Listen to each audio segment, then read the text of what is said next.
হযরত আবু বকর সিদ্দিক ছেলেকে বললেন জনমের খাওয়া খাও, নিজের খাবারটা স্ত্রীকে দিয়ে বললেন তুমি খেয়ে নাও, আমি গেলাম।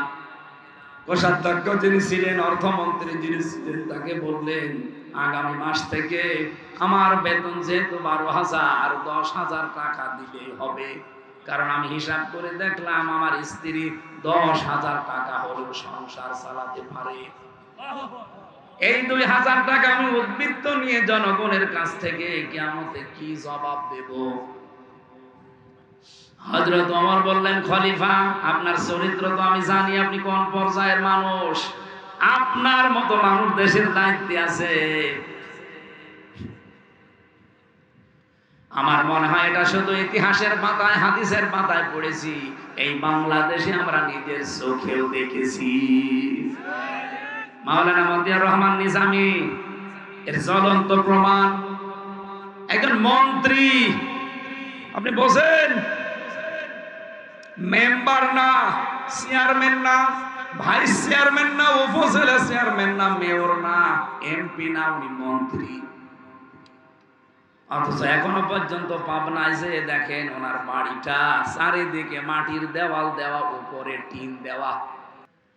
আমার কুষ্টিয়া মিরপুর ভেড়া মারার জামাত নমিনি যাকে বানিয়েছে জনাব আব্দুল গফুর, আল্লাহরে বান্দা, ধনী মানুষের সন্তান, ইসলামী আন্দোলন করতে করতে আল্লাহরে বান্দা এখন একেবারে প্রায় নিঃস্ব হয়ে গেছে।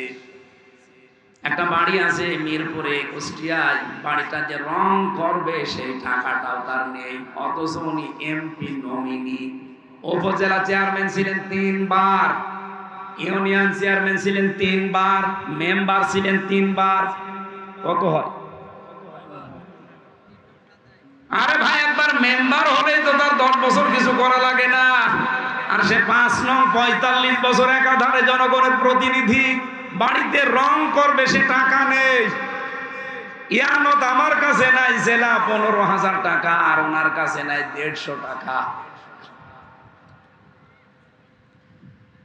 একটা উপজেলা চেয়ারম্যান একবার হলে যে বাজেট আসে, আমি তো নিজে এই সমস্ত বিষয়গুলো একটু হ্যান্ডেলিং করে দেখেছি তাদের সাথে, জীবনে কিচ্ছু করা লাগে না, আর একবার হয়ে গেলে হাজার হাজার লক্ষ লক্ষ টাকা বাজেট আসে, তার মাধ্যমে একটা ব্রিজ যদি মেরিয়ে দেয়, আল্লাহু আকবার।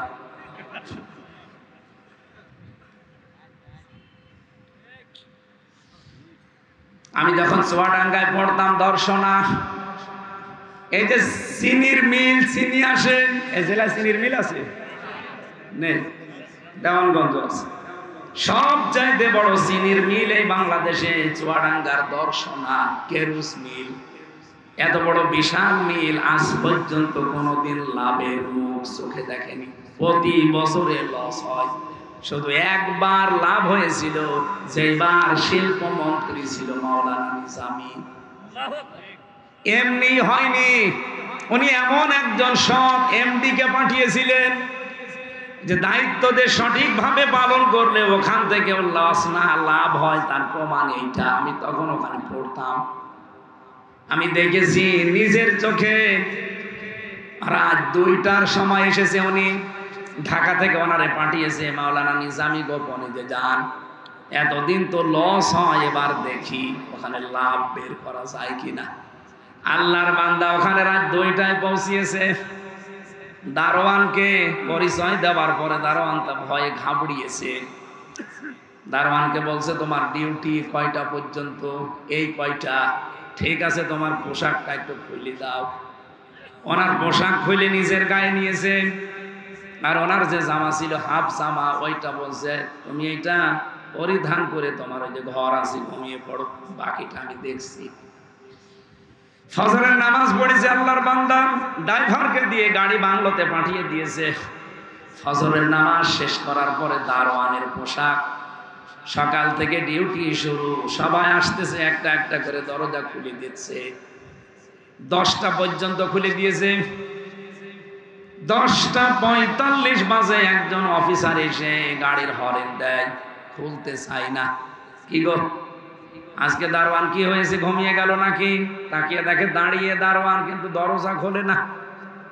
এই বেটা, দরজা খুলে দেন না। আপনার জন্য আজকে দরজা খোলা হবে না। এখন বাজে 10:45, আপনি আজকে বাড়ি চলে যান। আরে দারোয়ানের বাচ্চা, 45 মিনিট মাত্র লেট, আর আমি বাড়ি চলে যাব মানে? এই মিলের আমি 3 নাম্বার দায়িত্বে আছি। অনেক বলছে আপনি যত বড় দায়িত্বে থাকেন না কেন, আমিও নতুন এসেছি, আপনাকে আমি ঢুকতে দেব না, কারণ আপনার 45 মিনিট লেট। 10টার আগ পর্যন্ত আমি সবাইকে ঢুকিয়েছি, 10টার পরে যারা এসেছে বার্গেনিং করে ফেরত দিয়েছে। বাবা মা তুলে যখন কথাবার্তা আরম্ভ করেছে, বলছে ঠিক আছে স্যার আপনি যান।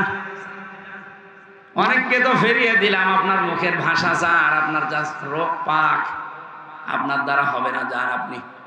দারোয়ানকে বলছে বেটা তোর পোশাক নিয়ে চলে গেছে ঘরে। অফিসে প্রবেশ করে ডাক দিয়েছে যে অমুককে একটু ডাক দেন। এসে দেখে ওই দারোয়ান, কিন্তু পোশাক আশাক উল্টা পাল্টা।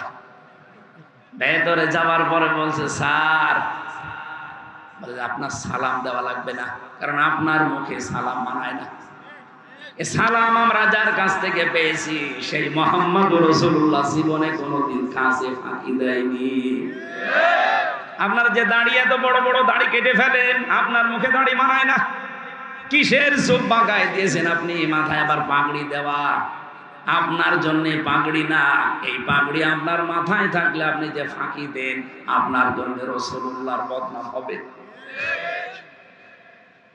1 বছরের ভেতরে এমন কড়াকড়ি, এমন টাইট করেছিল, ওই বছরে এত দিনের মিল কোনোদিন লাভ হয়নি, এবার লাভের মুখ চোখে দেখেছে।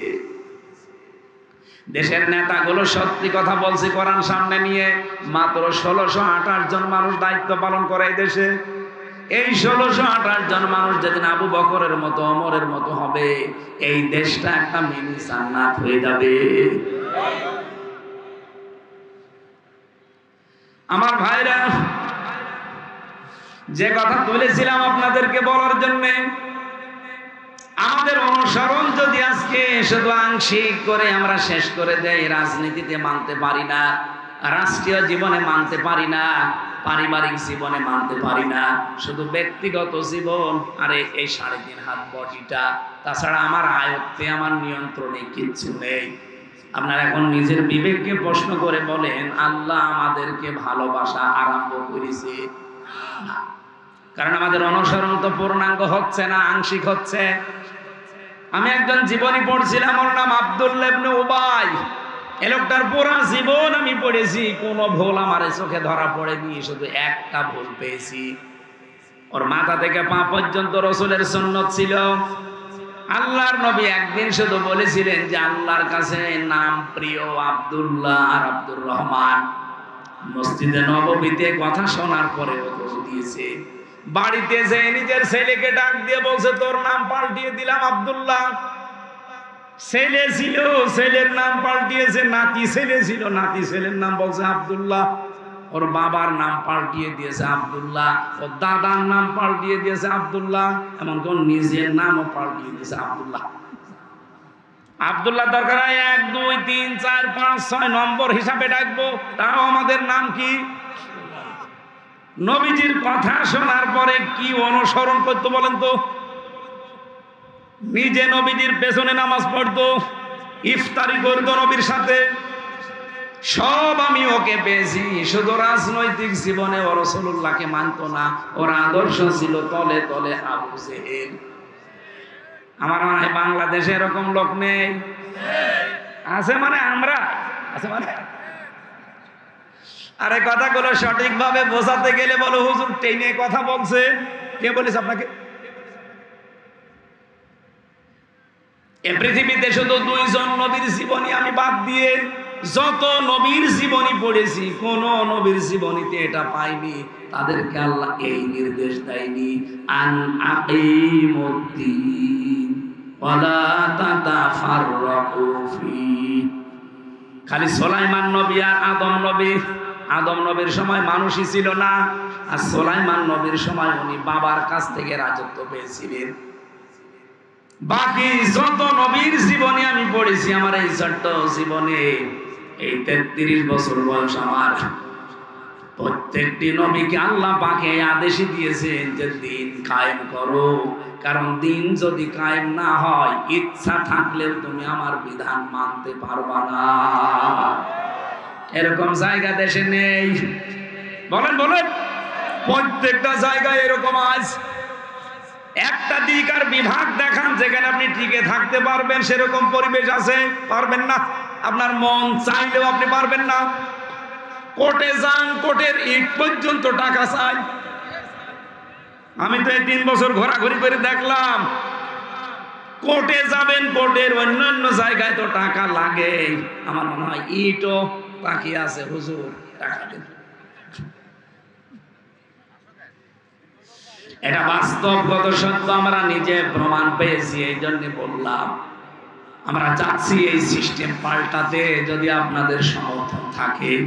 আর যদি আপনাদের সমর্থন না থাকে, আবার এই দেশে ঠিক ওই ফ্যাসিস্টদের আগমন ঘটবে।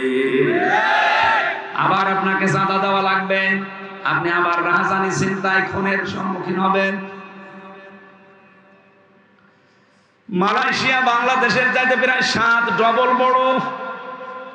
আমি প্রতিদিন রান করতাম প্রায় 2000 কিলো, 2200 কিলো, 3000 কিলো পর্যন্ত। এত বড় বিশাল দেশ। রাত 12টা, 1টা, 2টা, 3টা নিয়ে এই ড্রাইভারকে নিয়ে চলে যাচ্ছি এই প্রদেশ থেকে ওই প্রদেশে। 2000 কিলোমিটার, 3000 কিলোমিটার রাস্তা, মরুভূমির ভেতরে, চারিদিকে শুধু পাহাড় আর জঙ্গল, কিচ্ছু নেই, একটা মানুষের কোনো দেখা নেই। 40 কিলো, 50 কিলো, 100, 200 কিলো যাওয়ার পরে একটা দুটা ঘর বাঁধে, শরীর সমসম করে ওঠে। ড্রাইভার আমারে বারবার বলছে, হুজুর কোনো ভয় নেই, শুধু আল্লাহকে ভয় পাবেন, সামনে কেউ আসবে না। সুবহানাল্লাহ বলতে পারেন না? চলাফেরা করে কি শান্তি বলেন তো, যে আল্লাহর ভয় ছাড়া কোনো ভয় নেই। আপনার কাছে সাদা সাদা দূরের কথা, ছয়া কারো বলবে না, দয়া করো বলবে না। আর আপনি এখান থেকে কুষ্টিয়া মাত্র 300 কিলোমিটার পথ। এই 300 কিলো যেতে আমার কমপক্ষে 10 জায়গায় গাড়ি কয়েকটি থামানোই লাগবে, যদিও নিরাপত্তার জন্য। বাকি যদি আল্লাহর কোনো ওলি ধরে, আমার কর্ম শেষ।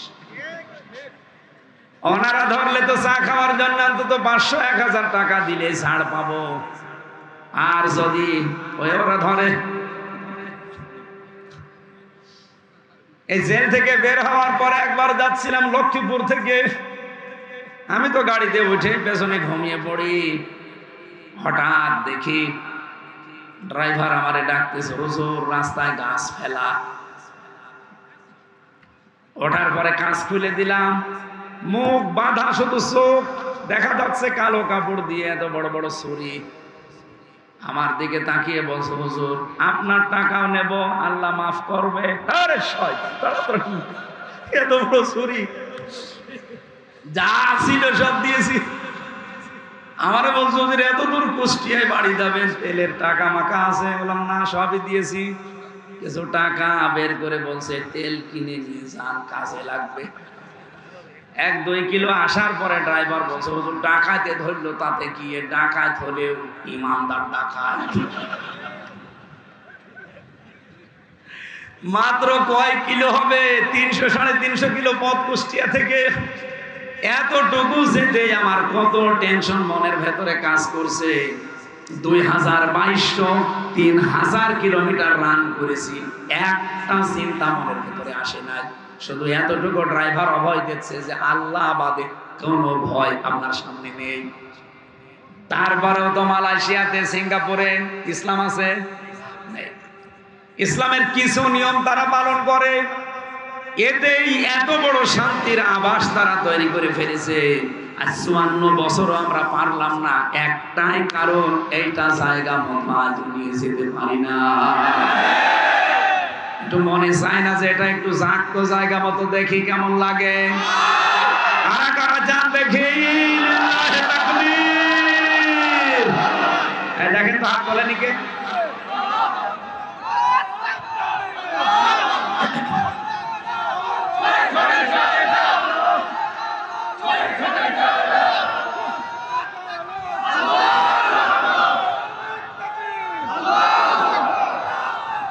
আলহামদুলিল্লাহ ভাই। নবীজিকে এই রবিউল আউয়াল মাসে শুধু আংশিক না, এই আব্দুল্লাহ ইবনে উবাইয়ের মতো না, পূর্ণাঙ্গ অনুসরণ করে নবীর সাথে জান্নাতে যেতে চান। আমার আজকের আলোচনার বিষয় কি বলেছিলাম মনে আছে? সাবধান, কার আদর্শ অনুসরণ করছে। এবার আসেন সূরা আরাফ থেকে, নাকি চলে যাবেন? বেশি হয়ে গেল নাকি? সূরা আরাফ তাফসীর করতে হলে উসুলে তাফসীরের মূল নীতি আছে 15টা।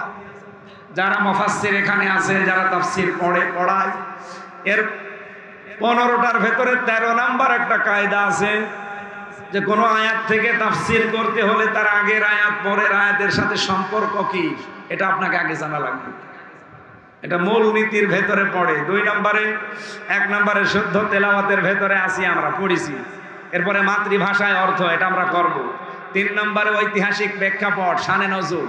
এরপরে ব্যাখ্যা, ওই আধুনিক ব্যাখ্যা দেওয়া লাগবে, মানধাতামলের ব্যাখ্যা বা দেখুন, আধুনিক ব্যাখ্যা দেওয়া লাগবে কি দরকারে আয়াত থেকে। একটা একটা করে এভাবে তাফসীরে ফি জিলালিল কোরআন সাজ্জাদ কুতুব রহমাতুল্লাহ আলাইহি প্রায় 15টা দিয়েছে। তাহলে আমরা দেখি সূরার নামকরণের ভেতরে আছে এটা। সূরার নাম যেহেতু সূরা আরাফ, কি বললাম? আরো জোরে বলেন, আরাফ। এর শাব্দিক অর্থ হচ্ছে পরিচিত হওয়া প্রাচীর। জান্নাতের আর জাহান্নামের মাঝে একটা প্রাচীর দেওয়া থাকবে, ওখানে আল্লাহ কিছু মানুষকে বসিয়ে দেবে, ওরা জান্নাতেও যাবে না, জাহান্নামে যাবে না। এটা 46-47 নাম্বার আয়াতে আছে এই নামকরণের বিষয়গুলো। অবাইনাহুমা হিজাব ওয়া আলাল আরাফি রিজালু ইয়ারিফুনা বিসিমাহুম ইলা আখিরি আয়াত। রব্বুল আলামিন বলেন, এমন কিছু মানুষকে আমি আরাফ নামক এই প্রাচীরের উপরে দাঁড় করিয়ে দেব, এরা জান্নাতেও যাচ্ছে না, জাহান্নামেও যাবে না। নবীজি কিন্তু শেষে আর বলেননি যে এই মানুষগুলো যাবে কোথায়। কুড়িগ্রামবাসী আপনার নিজের দিকে এবার তাকিয়ে বলেন তো, আল্লাহ যদি এই প্রাচীরে আমাকে আপনাকে দাঁড় করিয়ে দেয়, জান্নাতও পাবেন না, জাহান্নামেও যাবেন না, ওখানে বসে থাকা লাগবে। এবার সাহাবী প্রশ্ন করলেন, নবীজি ওরা জান্নাতে যাবে না কেন? বিশ্ব নবী বলেন, একটা মাত্র কারণ, ওদের সব ভালো ছিল, মায়ের সাথে আর বাবার সাথে সম্পর্ক ভালো ছিল না। এরকম সন্তান দেশে নেই? বলেন বলেন। শুধু আছে বলে আপনি শেষ করে দিচ্ছেন না, আমি এর সাথে একমত না। বাংলাদেশের কোন সন্তান যত খারাপ হোক, ও কোনো দিন চাবে না যে বিয়ের পরে আমার মা বাবা আমার থেকে দূরে চলে যাক, আলাদা হয়ে যাক, বৃদ্ধাশ্রমে থাকুক, না, কোনোদিন চাই না। এটা চাওয়ার পেছনে যারা ভূমিকা পালন করে তারা হচ্ছে আপনার বউ। এলাকায় মনে হয় এখনো শুরু হয়নি। সম্মানিতা মা বোন যারা এসেছেন, আপনারা খালি আমাকে দোষারোপ করেন যে হুজুর আমাদের পেছনে শুধু লেগে থাকে। আপনাদের ভালোবাসি আমি বেশি। ভালো করে শোনেন, প্রত্যেকটা সন্তান তার মায়ের সাথে বাবার সাথে জড়িয়ে থাকা জিনিসকে বেশি ভালোবাসে। এই জন্য মানুষের স্বভাবই এইটা। আমার এই 33 বছর, এরপরও আমি বাড়িতে গেলে আমার মায়ের আঁচল ধরে থাকি। আমার মার কাছে আমি এই 33 বছরের সারা দেশ পরিচিত আমির হামজা না, আমি সেই ছোট্ট হামজায় আছি। কি কথা বলেন না? আপনি দেখেছেন যে 90 বছর মায়ের বয়স, 70 বছর ছেলের বয়স, মায়ের চাইতে ছেলে মাত্র 20 বছরের ছোট। এত বড় মুরব্বী ছেলেকে মা ধরে ছড়াচ্ছে, দেখেননি?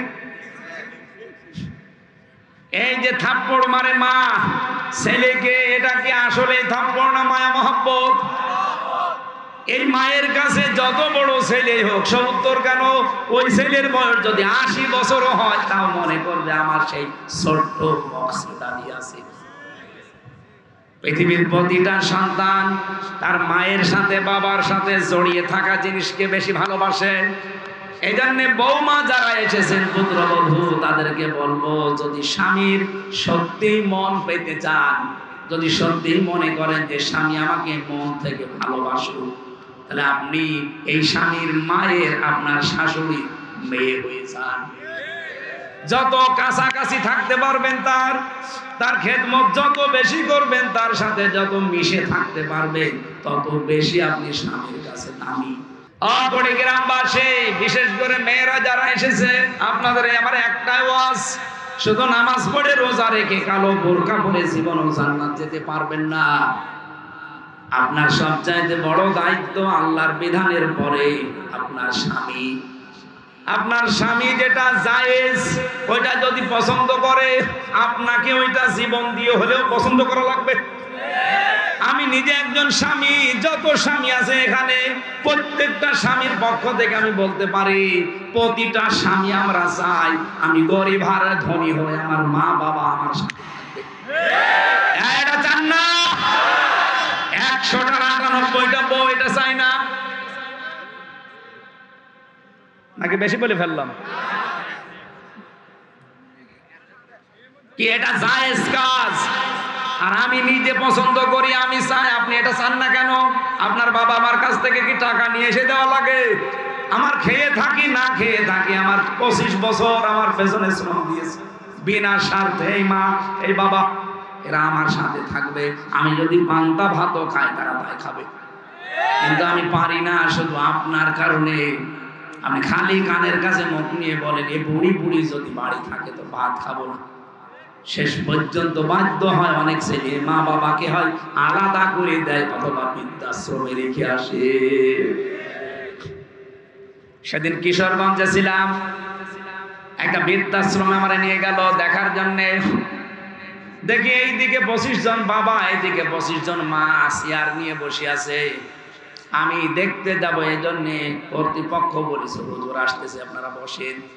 একটার সাথে আর একটা কথা বলছিলাম যে কি এদের মনের দুঃখগুলো, যেই কয়জনের সাথে কথা বলেছি প্রত্যেকটা মার বাবা হাওমাও করে আমারে ধরে হাওমাও করে কেঁদেছে আর বলেছে আমাদের বৃদ্ধাশ্রমের জীবনের জন্য শুধু আমার ছেলে দায়ী না, বৌমা দায়ী।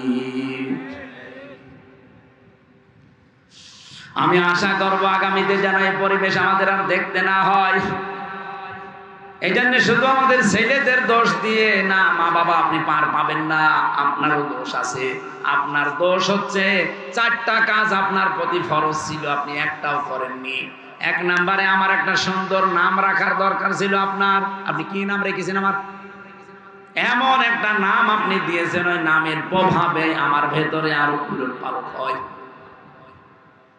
আপনি এমন নাম রেখেছেন সন্তানের, ওই নামের প্রভাব পড়বে তার জীবনের উপরে। আমি সেদিন কুষ্টিয়ার বড় বাজারে একটা দোকানের নাম লেখা দেখলাম, মিহাদ স্টোর। দোকানদারকে বললাম কি লিখেছেন? বলছে হুজুর আমার ছেলের নাম মিহাদ রেখেছেন কেন? বলছে কোরআন শরীফ পড়তে গিয়ে পেলাম বিশাল মিহাদ। বিশাল মিহাদ মানে কি? জাহান্নামের নিকৃষ্ট স্থান।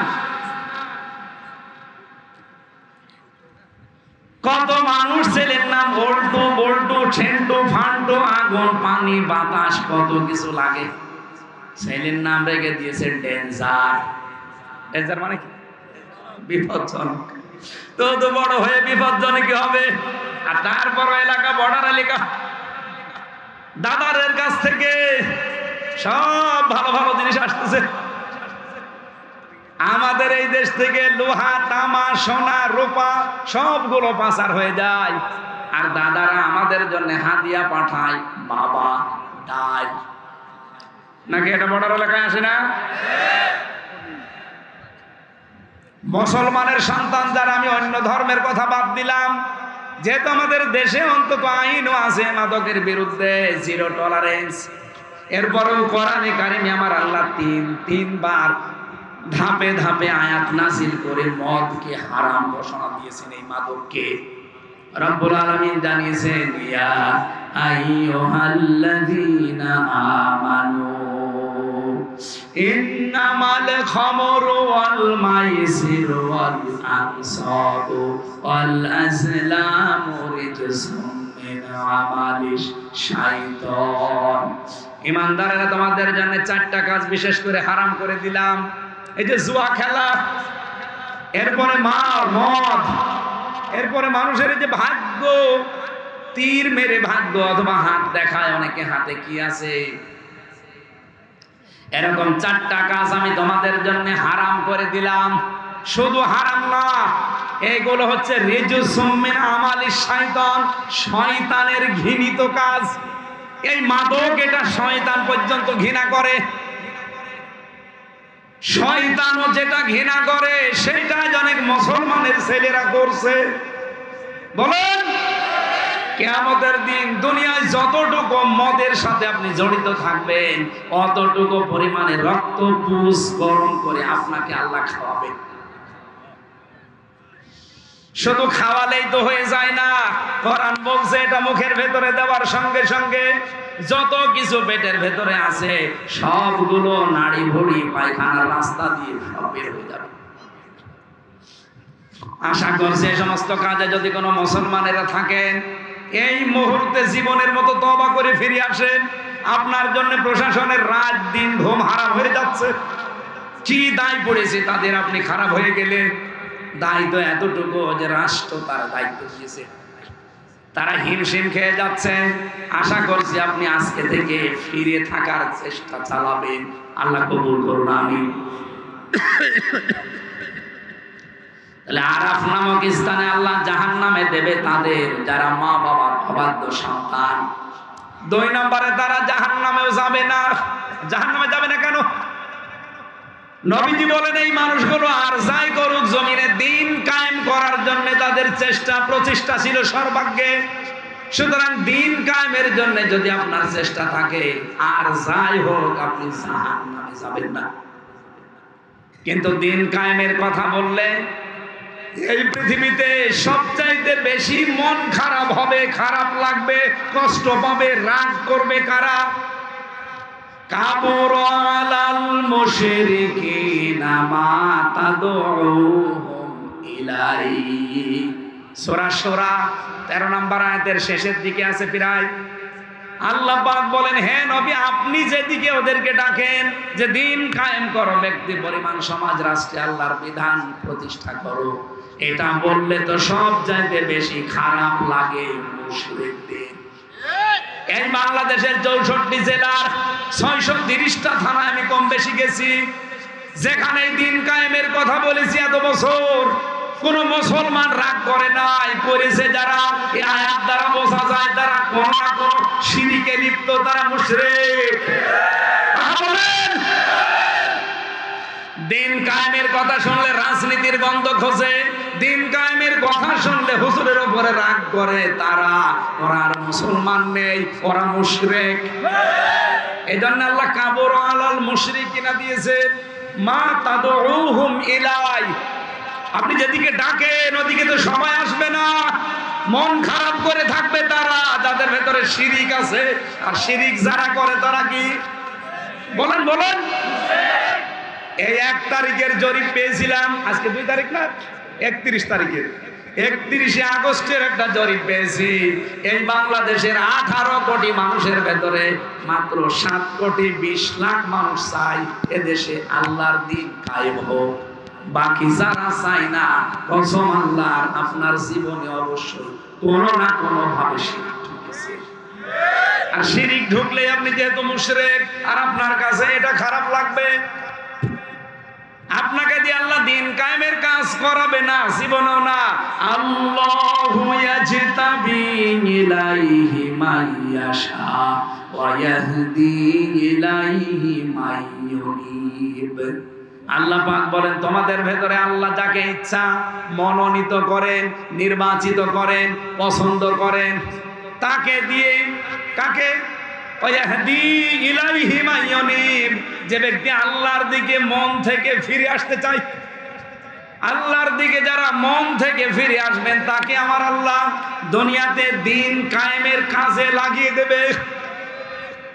বাংলাদেশে আগস্টের 5 তারিখের আগে, গত আগস্ট, মাত্র 100 জনের 15 জন বলতো আমরা এই দেশে ইসলাম কায়েম করতে চাই। মাত্র 100 জনের 15 জন। এখন বেড়ে আপনি 1 বছর 1 মাসে কত % বেড়েছে দেখেছেন? কিছুদিন সময় যেতে দেন। আমার তো মনে হচ্ছে এই দেশে যে হারে দাওয়াতি কাজ চলছে দিনের পক্ষে 100 ভাগের 100 ভাগ মানুষ বলতে বাধ্য হবে আমরা দিন কায়েম চাই। রাজবাড়িতে একজনের বাড়ি, ওনার নাম গোবিন্দ চন্দ্র পরামানিক, হিন্দু মহাজোটের মহাসচিব। লোকটা কয়েকদিন আগে ঘোষণা দিয়েছে বাংলাদেশে 54 বছর তো ছাপা বহু কিছু দেখলাম, এবার আমরা এই দেশের রাষ্ট্রীয় ব্যবস্থায় ইসলামকে দেখতে চাই। এমনকি সে সরাসরি নাম ধরেই বলেছে যে আমরা জামাত ইসলামীকে দেখতে চাই। তাহলে এই দেশে কোন সংখ্যালঘু নির্যাতন হবে না। একটা হিন্দু যদি আশায় বুক বেঁধে সামনে এগিয়ে আসতে পারে, আপনার কি হয়েছে? আপনি নামার আগে মুসলমানের মোহাম্মদ লেখেন, আবার আগাও ছোটবেলায় কেটে রেখেছেন। আসেন না একবার দেখি আল্লাহর বিধানটা সংসদে একটু নিয়ে যান। 5 বছর লাগবে না, মাত্র আমি গ্যারান্টি দিলাম 2 বছর যদি এইটা দিয়ে চলে এই দেশ মিনি জান্নাত হয়ে যাবে। কোনো ভয় থাকবে না আপনার মনের ভেতরে। রব্বুল আলামিন বলেন, ইয়া বানি আদামা, হে বনি আদম সন্তান, ইম্মা ইয়াতিয়ান্নাকুম রাসূলুম মিনকুম, যদি তোমাদের কাছে যে রাসূলগুলো এসেছে, ইয়াকুসুনা আলাইকুম আয়াতি, যারা তোমাদের কাছে আমার আয়াতগুলো এভাবে বর্ণনা করে করে শোনায়, বলেন তো এখন কি রাসূল দুনিয়ায় আছে? আছে।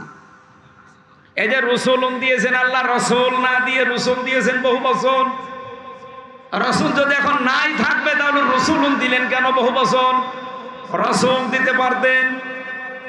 কিয়ামত পর্যন্ত রাসূল আসবে না, নবী আসবে না, কিন্তু নবীর নায়েবে রাসূলরা আসবে, তারা আলেম। কথা বলেন না কেন?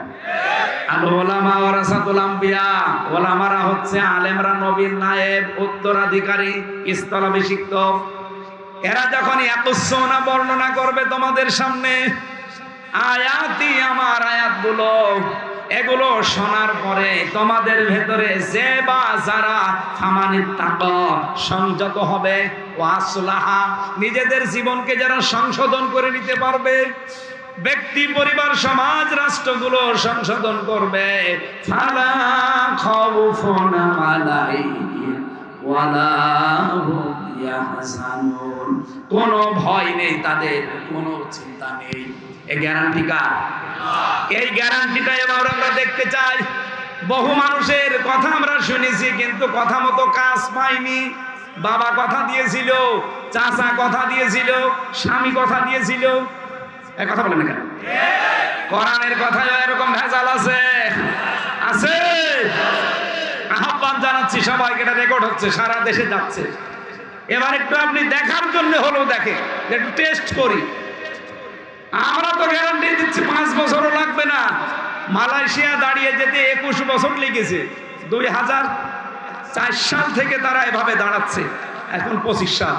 21 বছরে এই দেশটা দাঁড়িয়ে গেছে আজ বিশ্বের মানচিত্রে। আর আমরা 54 বছরেও দাঁড়াতে পারি নাই। শুধুমাত্র এই 1628 জন মানুষ ওমরের মতো বানানো দরকার। ইসলাম পন্থে যারা আছে, বিশেষ করে জামাত ইসলামী, আমি বিশ্বাস করি এদের এই 1628 জন মানুষ এরকম যোগ্য এবং সৎ আছে। কথা বলুন। তারা 2টা মন্ত্রী ছিল, 4 আনা দুর্নীতি পাওয়া যায়নি। 2টা মন্ত্রী, 4 আনা দুর্নীতি পাওয়া যায়নি। 350 উপজেলা চেয়ারম্যান ছিল, 1000-এর উপরে তাদের ইউনিয়ন চেয়ারম্যান ছিল, 1500-র উপরে মেম্বার ছিল। এতগুলো মানুষের জীবন সারা বাংলাদেশে আপনি একটু জরিপ চালান, 1টা টাকা দুর্নীতি তাদের নেই। সাতক্ষীরার এক চেয়ারম্যান ইউনিয়নের, আমি নিজে দেখেছি, লোকটা 10টা থেকে 4টা পর্যন্ত কাজ করে ইউনিয়নে, আর বিকাল 4টা থেকে রাত 8টা পর্যন্ত তরকারি বিক্রি করে। আপনি আল্লাহর ওলি খোঁজার জন্য চলে যাচ্ছেন আটরশি, আল্লাহর ওলি খোঁজার জন্য চলে যাচ্ছেন বরিশাল, আল্লাহর ওলি খোঁজার জন্য চলে যাচ্ছেন সিলেটে। কে বলেছে আল্লাহর ওলি তো ওই লোকটা যে তার কর্মজীবনে সঠিক? জামাত ইসলামী বাংলাদেশের যে কোনো দোষ থাকতে পারে মিথ্যা সত্য মিলিয়ে, কিন্তু এই দোষ এই দেশে কেউ দিতে পারে না যে জামাতের লোক মেরে খায়। এরা সাদাবাজি করে, আর কথা বলা লাগবে, গ্যারান্টি আছে এদেশে নেই। শিবিরের ওপরে যে দুইটা দোষ দেওয়া হয়েছে, ডাহা মিথ্যা, বলা হয় যে তারা রং কাটে। 1977 সালে তাদের প্রতিষ্ঠা, এই 25 সাল পর্যন্ত, আজ পর্যন্ত শিবির রং কেটেছে, আমার দেখা তো নেই, জানাও নেই। ধর্ষণ মামলা আজ পর্যন্ত শিবিরের একটাও নেই। বাংলাদেশের 630টা থানায় 77 থেকে 25 পর্যন্ত খোঁজ নিয়ে দেখেন, একটা ধর্ষণ মামলা নেই। অথচ কত দোষ এদের উপরে দেওয়া হয়, আমরা নাকি নারী বিদ্বেষী। আরে ভাই, এই বাংলাদেশে সবচেয়ে বেশি নারীদেরকে সম্মান দেয় আমরা। একজন তো কয়েকদিন আগে ঘোষণা দিয়েছে, আমরা যদি পাস করি, সামনে হলগুলোতে মেয়েদের হলে ছেলেরা যাবে, দেদারসে কোনো অনুমতিও লাগবে না। একটা কথা হইল।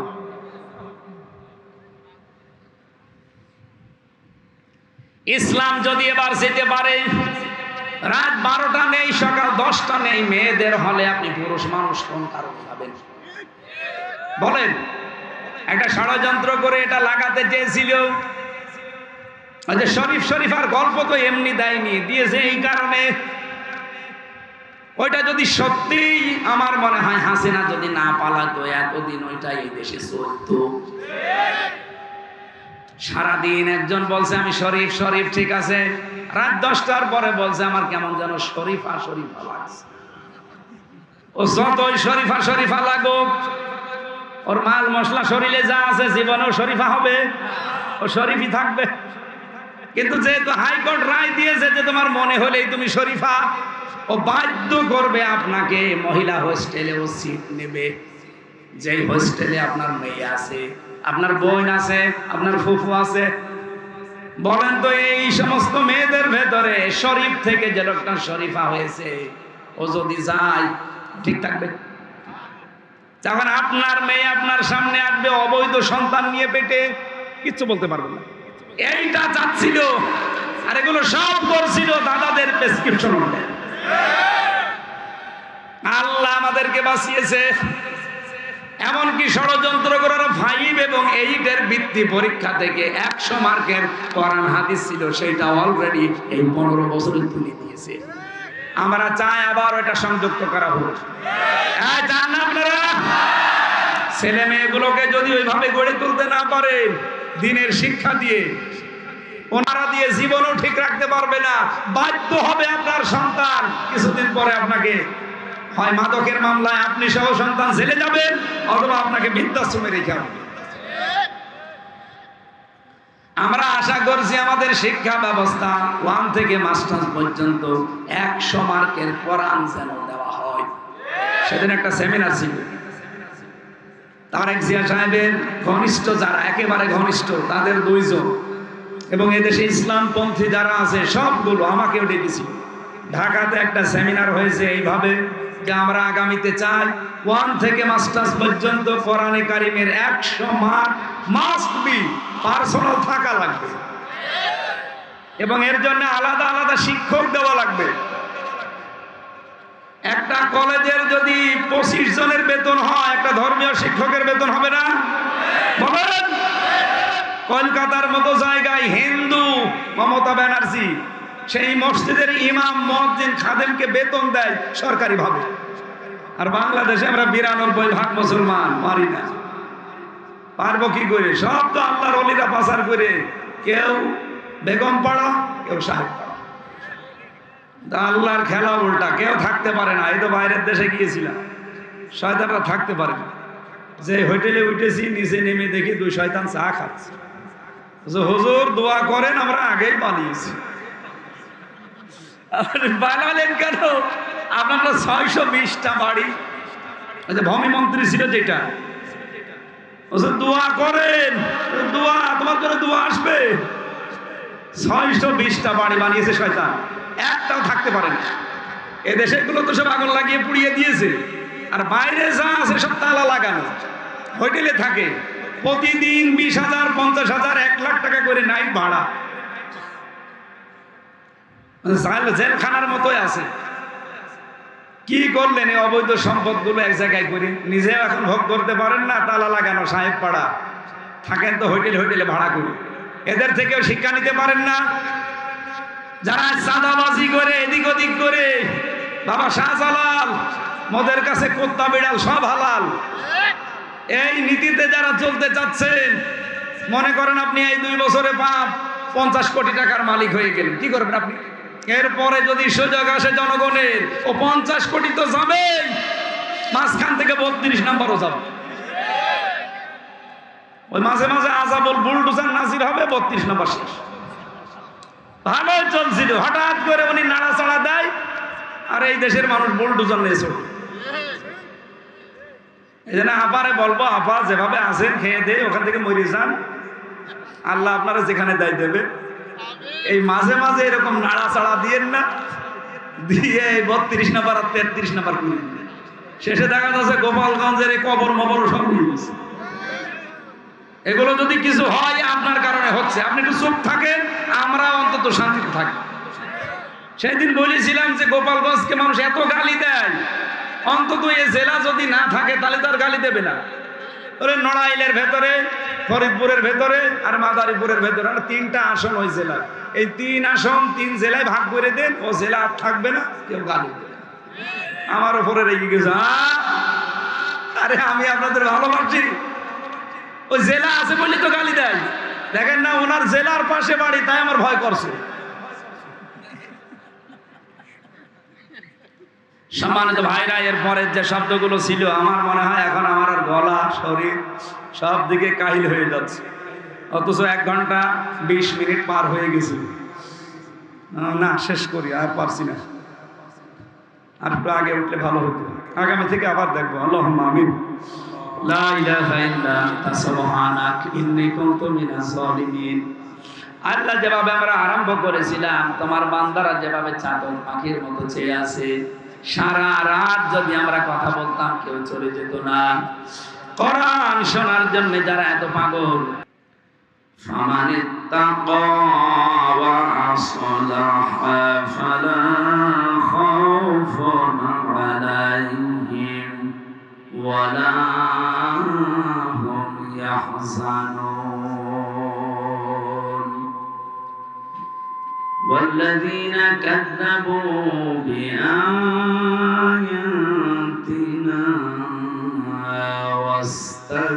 واستكبروا عنها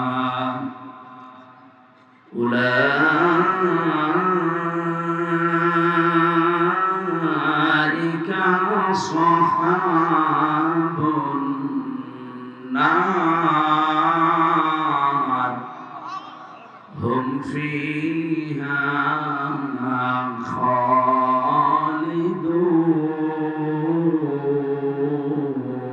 خالدون صدقت يا ربنا عن أبي هريرة رضي الله تعالى عنه قال قال النبي صلى الله عليه وسلم إذا كان أمراؤكم خياركم وأغنياؤكم سمحاؤكم وأموركم شورى بينكم فظهر الأرض خير لكم من باطنها وإذا كان أمراؤكم شراركم وأغنياؤكم بخلاؤكم وأموركم إلى نسائكم فباطن الأرض خير لكم رواه ابن ماجه وقال تعالى في شان حبيبي وما زادهم إلا إيمانا وتسليما اللهم صل على محمد وآله وصحبه وبارك وسلم জীবনে কখনো তুমি মিথ্যা বলনি, তাই তো তোমায় পেতে তোমারই মতো নেতা পেলেও গো ফুটতো সুখেরই গোলা চামেলি বকুল। আলহামদুলিল্লাহ, আমার আজকের আলোচনার বিষয় আপনারা তেলাওয়াতকৃত আয়াত শুনে বুঝেছেন কিনা আমি জানি না, বাংলা বলছি। আজকের আলোচনার বিষয় হচ্ছে সাবধান, কার আদর্শ অনুসরণ করছে, প্রশ্নবোধক চিহ্ন দেওয়া আছে। সাবধান দেওয়ার পরে আশ্চর্যবোধক চিহ্ন দেওয়া আছে। এরপরে কার আদর্শ অনুসরণ করছে আপনার কাছে প্রশ্ন। এটাকে আমি নিজে বানালাম। সূরা আরাফ 35-36 দুইটা আয়াত পড়েছি, তাফসীর আকারে কথা বলবো ইনশাআল্লাহ। বাংলাদেশের ঐতিহ্যবাহী জেলা কুড়িগ্রাম রৌমারী থানার অন্তর্গত ইজলামারী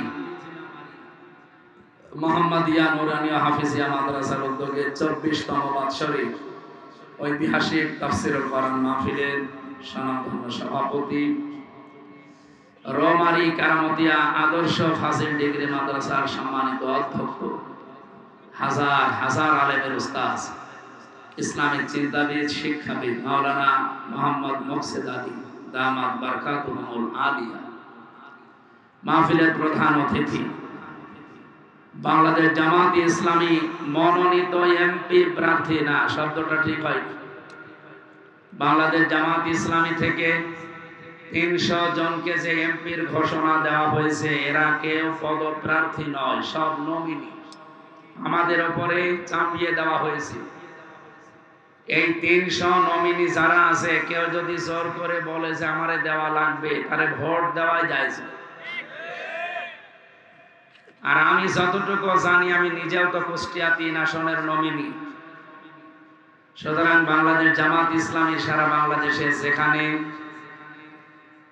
মনোনীত এমপি প্রার্থী বলবেন না, লিখবেন না, বাংলাদেশ জামাত ইসলামী থেকে মনোনীত নমিনি। এটা আপনারা এই নিয়ম নীতি জানেন কিনা জানি না, উনি জোর করে কিন্তু আসেন না। ওনার এই আসনে থানা আছে 3টা, এই 3 থানায় যত লোক আছে তাদের ভোট হয় গোপনে। এই ভোট বাক্সে সবচাইতে বেশি ওনার নাম এসেছে, এই কারণে তার নাম এখানে দেওয়া। আয়তনে যদি অন্য দলের মতো গলা বাড়িয়ে বলে আমারেও দেওয়া লাগবে। জামাতের আমির যিনি এখন আছেন ডাক্তার শফিকুর রহমান, ওপেন ঘোষণা দিয়েছেন, বাংলাদেশ জামাত ইসলামী থেকে কেউ যদি এমপি হয়, মন্ত্রী হয়, 5 বছরে তার 1টা টাকাও বাড়বে না। আমি ওপেন চ্যালেঞ্জ দিয়েছি তার সাথে, এই বাংলাদেশে অন্য কোন দলের লোক যদি এই চ্যালেঞ্জ দিতে পারে, আপনি তাকে ভোট দিন। এখনো 73টা দল আছে এই দেশে, নিবন্ধিত অনিবন্ধিত মিলে প্রায় 73টা দল এদেশে কাজ করছে, তারাও ভোটে দাঁড়াবে। অন্য কোন দলকে ঘোষণা দিতে বলেন তো দেখি। অনেক দলের লোক বলবে ও ছাতায় এমপি দাঁড়াবে, কারণ এই রাস্তায় এসে 5 বছরে যদি আমার 1টা টাকা না বাড়ে, আমি ও রাস্তায় যেয়ে করবো কি? আমার কুষ্টিয়ায় যিনি আছেন, উনি ঘোষণা দিয়েছেন দরকার 50 কোটি টাকা খরচ করব, তাও এই সিট আমার লাগবে।